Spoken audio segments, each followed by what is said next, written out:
अलीगढ़ में 18 जून को देशव्यापी विरोध प्रदर्शन दिवस मनाएगा IMA. Indian medical association headquarter की कार्यकारिणी समिति ने सभी पहलुओं पर विचार करने और डॉक्टरों की चिंता, नाराजगी एवं एकजुटता प्रदर्शित करने के तहत यह विरोध प्रदर्शन आयोजित करने का निर्णय लिया और योद्धाओं की रक्षा करो नारे के साथ चिकित्सा पेशे से जुड़े डॉक्टरों एवं कर्मियों पर हमले रोकने की मांग करेगा। आईएमए के अध्यक्ष डॉक्टर विपिन गुप्ता ने कहा कि आईएमए अपने उन सभी 724 योद्धाओं को श्रद्धांजलि देता है जिन्होंने महामारी की दूसरी लहर के दौरान अपनी शहादत दी है।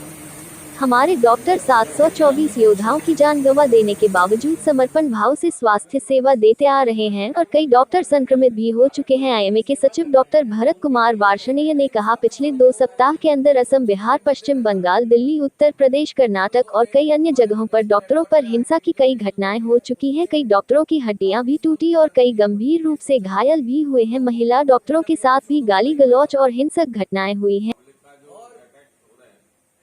दिल्ली से उन्होंने आज आह्वान किया है कि उसके निर्देश अनुसार हम लोग पूरे देश में जितनी भी आईएमए की ब्रांचेज हैं 18 जून को नेशनल प्रोटेस्ट डे, राष्ट्रव्यापी विरोध दिवस मनाने जा रहे हैं। उसका ये है कि क्योंकि मरीज़ को भी कोई परेशानी ना हो, किसी का कोई ऑपरेशन ना डिले हो, इसलिए कोई हड़ताल नहीं है। उस दिन सिर्फ विरोध दिवस होगा। विरोध दिवस में हमारे जितने भी चिकित्सक होंगे पूरे देश में, हमारे प्रदेश में, हमारे शहर में, सभी काला रिबन या बैज या ब्लैक टी शर्ट पहनकर अपना विरोध दर्ज करेंगे। कोई भी ओपीडी में या किसी मरीज को कोई परेशानी नहीं होगी हमारे विरोध दिवस से।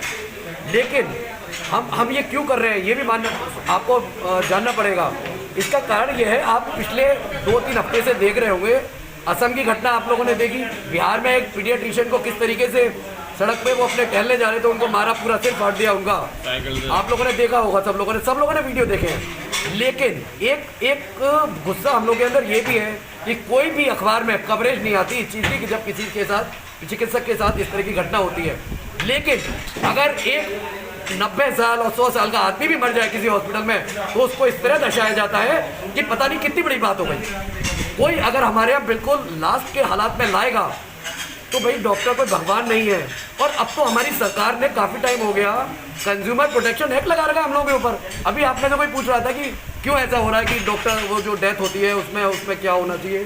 भाई जब गवर्नमेंट कह रही है कि ये आपके मरीज नहीं है, ये आपके कंज्यूमर है, हम लोगों के पास कंज्यूमर प्रोटेक्शन एक्ट लगाए, तो हमें तो सरकार ने दुकानदार बना दिया ना, हमारे ग्राहक आ रहे हैं। आप इसको झगड़ा तभी से शुरू हुआ है, जब से झगड़ा हुआ ही तब से शुरू है जब से कंज्यूमर प्रोटेक्शन एक्ट लगा। आपने ये भी पूछा था किसी ने अभी कि आप लोग सरकार से क्या चाहते हैं। हम चाहते हैं कंज्यूमर प्रोटेक्शन एक्ट डॉक्टर के ऊपर से हटा दिया जाए, फिर आप देखिएगा कितना चेंज आएगा डॉक्टर पेशेंट रिलेशनशिप में। अब हर आदमी को ये लगता है कि बस अरे 90 साल के बाबा है, मर जाए फिर दूंगा डॉक्टर को। जिस दिन आपका प्रोटेस्ट है उस दिन क्या कुछ विशेष मांगे? उस दिन मैं बता देता हूँ, हमने अपने प्रधानमंत्री और माननीय गृह मंत्री और जितने भी मुख्यमंत्री हैं उन सभी से ये डिमांड हमारी कुछ है कि केंद्रीय अस्पताल और स्वास्थ्य देखभाल पेशेवर संरक्षण अधिनियम है उसको लागू किया जाए। प्रत्येक अस्पताल में जितने भी मानक हैं उनको पूरा करने के लिए और सुरक्षा डॉक्टर्स की उसमें वृद्धि की जाए। तीसरा है कि अस्पताल को सुरक्षित क्षेत्र घोषित किया जाए। चौथा, हमले के दोषी जो भी डॉक्टर, जो भी ये पब्लिक हंगामा करती है या मारपीट करती है डॉक्टर के साथ, जो जानलेवा ही होता है अक्सर, उनको फास्ट ट्रैक मोड में लिया जाए और उनको सजा दिलवाई जाए। सिर्फ ये नहीं हो कि कोई भी, अक्सर देखा जाता है कि कुछ नहीं होता, उनको एक हफ्ते बाद भरी जाओ, फिर केस चल रहा है और वो फिर अगले दिन फिर आके एक अगला आदमी उद्यम कर जाता है। जब तक कोई एग्जाम्पल सेटअप नहीं होगा आदमी जेल नहीं जाएगा। और किसी आदमी को मारने की सजा सिर्फ 2 दिन आप थाने में बंद कर देंगे। डॉक्टर मर गया कोई टेंशन नहीं, आज सड़क पे कोई एक्सीडेंट मर गया, शराब की वजह से मर गए तो 50 लाख। और डॉक्टर जो कोविड का इलाज करते हुए मर गए प्राइवेट वाले, उनको कुछ नहीं। ऐसे में मांगे स्वीकार नहीं होती है तो अगला कदम क्या? हमारा ये आंदोलन जारी रहेगा। अभी तो हमने सिर्फ प्रोटेस्ट किया है, अगर आगे भी जरूरत पड़ी तो जैसा हमें हमारे हेडक्वार्टर से आदेश आएंगे हम उसका पालन करेंगे, पूरा पालन करेंगे।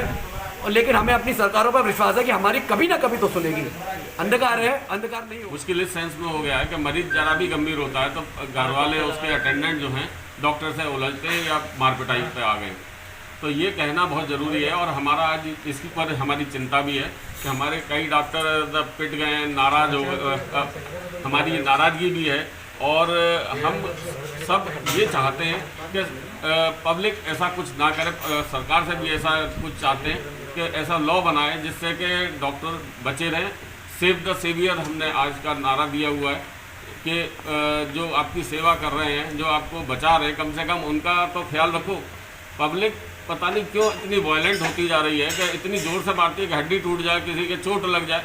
तो ये जो पब्लिक का जो रुख है ये बहुत गलत हो गया है और इसका विरोध करने के लिए हमने 18 तारीख को जून को देशव्यापी प्रदेश हड़ताल भी है, लेकिन उसमें क्लिनिक ओपन रहेंगी और सब सारा काम चलता रहेगा, लेकिन हमारा विरोध प्रकट होगा, काली पट्टी बांधेंगे। हम अपना विरोध प्रकट कर रहे हैं, ये है हमारा कहना। डॉक्टर साहब, अक्सर आज प्राइवेट अस्पतालों में कहीं ना कहीं विवाद होते रहते हैं, ऐसे में कहीं ना कहीं अस्पताल संचालकों की कमी पाई जाती है। ऐसे लोगों के खिलाफ इस तरीके से क्या आगे? देखिए जो झगड़े की वजह होती है, ज़्यादातर कॉमनली वजह जो मिलती है वो पैसे की वजह से मिलती है।